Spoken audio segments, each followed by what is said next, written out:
Okay. So,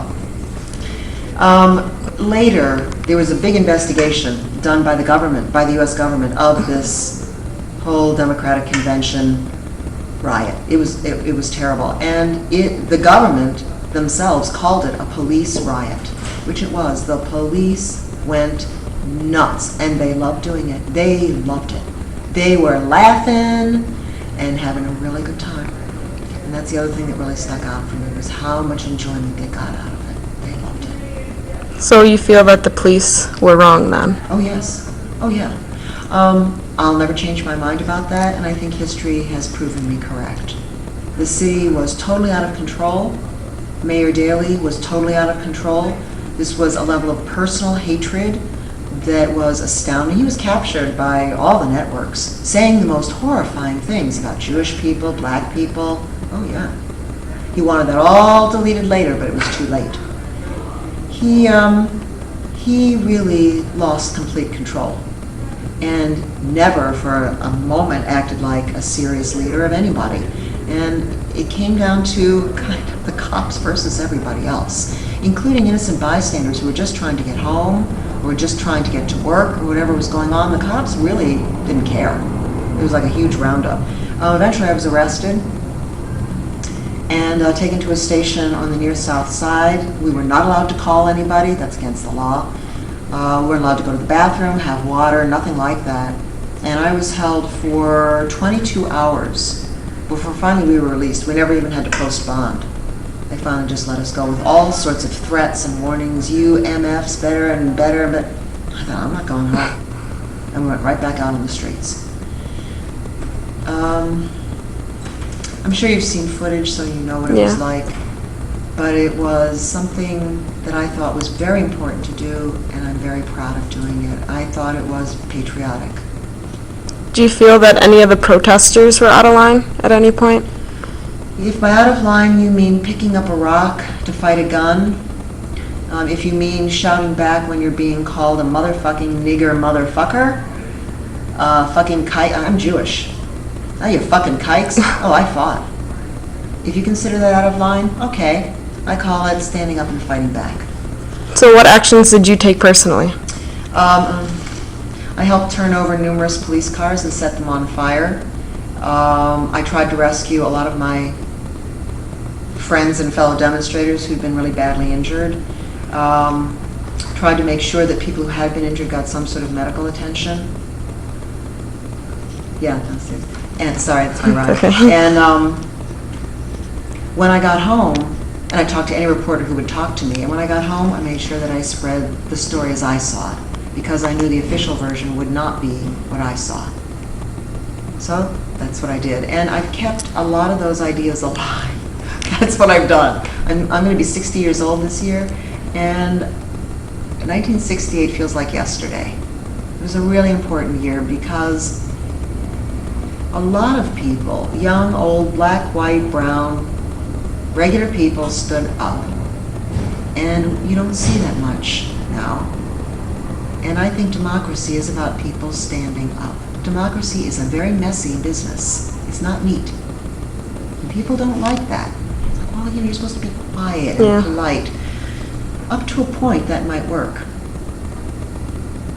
And then there comes a time when you have to make some choices. And I am really not sorry about the choices I made. I don't preach my ideas in my class. You can ask my students. I keep my opinions to myself. But I make sure that students try to keep an open mind. You think you know something? Really? Are you sure? Is that really your experience, or are you just talking what someone else told you to say? What do you think about this? What's in your life? What do you see? It's very important. I think young people have a very strong voice, and mostly young people have been taught now, be obedient, be quiet, the grown-ups will take care of everything, and we'll tell you what to do. And the sad part about it to me is an awful lot of young people are very obedient and are too afraid to ask questions, too afraid to wonder about things. Our future depends on young people. So maybe it's part of the reason I'm a teacher. But I really think that it's important, if you're going to try and hold on to a democracy, It takes work. It's sort of like a friendship. You can't be a good friend if you never make an effort. Right. You cannot have a democracy if you sit around thinking someone else will do it. And if it gets messy, so be it. That's what I would say about it. Okay? How old were you at the time? I was 18 years old at the time. I had just graduated from high school here in Chicago at Senn. And I was going to go to Loop Junior College, present-day Herald. The Democratic National Convention happened in August, I believe, that year. And I had some friends that I knew who were upperclassmen who had already graduated from high school, and some of them who were attending college who were involved in student protest groups. And through them, I found out a lot more about what was, about what was going on at the time. And with several other friends of mine that were also, classmates, and we would hang out together. We found out about the protests, and so we wanted to be a part of that. We wanted to, get involved and to protest the war in Vietnam.